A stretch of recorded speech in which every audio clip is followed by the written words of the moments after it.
अस्सलामुअलैकुम, मैं हूं बिलाल अहमद। आज आपको मैं पाए पकाने का तरीका बताऊंगा। ये बहुत ही आसान तरीका है। इस तरीके से मैंने पकाए हैं बीफ पाए, तो ये बहुत ही मज़ेदार बने हैं। आप जब ये खाएंगे बीफ पाए तो आप कहेंगे कि ऐसी रेसिपी किसी ने बताई ही नहीं है। तो मैंने ये बिल्कुल सिंपल तरीके से बनाए हैं, ना इसमें कोई इतने मसाले शामिल किए ना कुछ, बस सिंपल तरीके से बनाए हैं और ये बहुत ही मज़ेदार बने हैं। ये सिर्फ मैंने एक बीफ पाया पकाया है। तो आप इस रेसिपी से ट्राई करें, इंशाल्लाह ये बहुत आपको मज़े की लगेगी। तो चलें बीफ पाए पकाना शुरू करते हैं। ये मैंने एक बीफ पाया लिया है, ये साफ़ करवा के मैं लेकर आया था। तो इसके मैंने पीसेस करवा लिए थे। पीसेस करवाने के बाद इसको आपने कुकर में शामिल कर लेना है। कुकर में आपने इतना पानी रखना है, आधा तकरीबन कुकर के अंदर पानी होना चाहिए। आधे से भी थोड़ा ज़्यादा हो, लेकिन इतना भरा हुआ नहीं। उसके अंदर आपने 1 टेबल स्पून जो है वो लहसुन का पेस्ट शामिल कर लेना है इसके अंदर।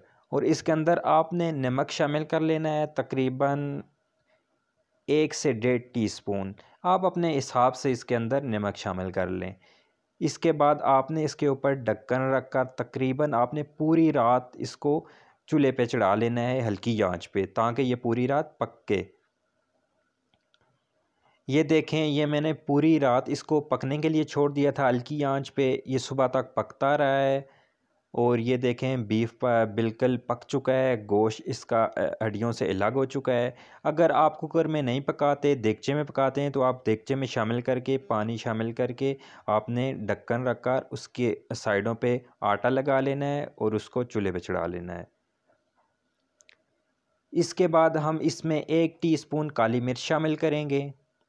इसके अंदर 1 टीस्पून हम गरम मसाला शामिल करेंगे। बस आपने और कुछ इसमें शामिल नहीं करना। इसके बाद हम इसको तड़का लगा लेंगे। तड़का भी हम सिर्फ प्याज का लगाएंगे। आपने इसके एक फ्राई पैन में आपने तकरीबन 1/4 कप आपने ऑयल शामिल करना है। तड़का लगाने के लिए थोड़ा सा हमें ऑयल चाहिए, क्योंकि पायों के अंदर भी ऑयल बहुत सारा होता है, तो इसलिए हम थोड़ा सा ऑयल यूज़ करेंगे। 1/4 कप आपने ऑयल शामिल करना है। ऑयल गर्म हो जाए तो आपने एक प्याज बारीक काट लेनी है, उसको आपने ब्राउन करना है। ये हम सिर्फ प्याज का तड़का लगाएंगे और इसके अंदर आपने कुछ शामिल नहीं करना। तो प्याज को हम ब्राउन होने देते हैं।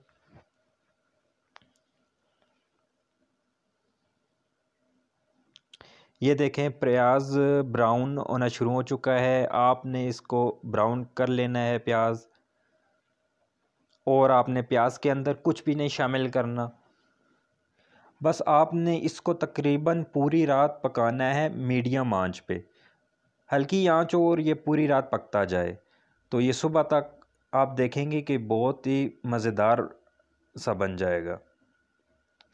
प्याज ब्राउन हो चुका है। आपने बस इस तरह का कलर प्याज का करना है, इससे ज़्यादा नहीं करना। प्याज ब्राउन हो जाए तो आपने पायों के अंदर इसको शामिल कर लेना है, तड़का लगा लेना है। ये देखें, तड़का लग चुका है। इसके बाद आपने इस पर ढक्कन रखकर तकरीबन 15 मिनट के लिए और इसे हल्की आंच पर पकाना है। बस आपने इसके अंदर और कुछ भी नहीं शामिल करना। फिर आप देखेंगे, जब आप इसको खाएंगे तो आपको पता चलेगा कि ये बहुत ही मज़ेदार पाए बने। माशाल्लाह, देखें कितने मज़ेदार पाए बने। हड्डियों से गोश्त अलग हो चुका है, गोश्त बिल्कुल गल चुका है, और कलर इसका देखें कितना खूबसूरत है। और बनाया भी बहुत ही आसान तरीके से है, सिंपल तरीके से। इसके अंदर इतने ना कुछ मसाले शामिल किए ना कुछ। बस आपने इस रेसिपी को ट्राई करना है घर में, और मुझे आपने कमेंट में बताना है कि ये आपको रेसिपी कैसी लगी। अगर अच्छी लगी हो तो इस चैनल को सब्सक्राइब कर लें, इस वीडियो को शेयर करें। शुक्रिया।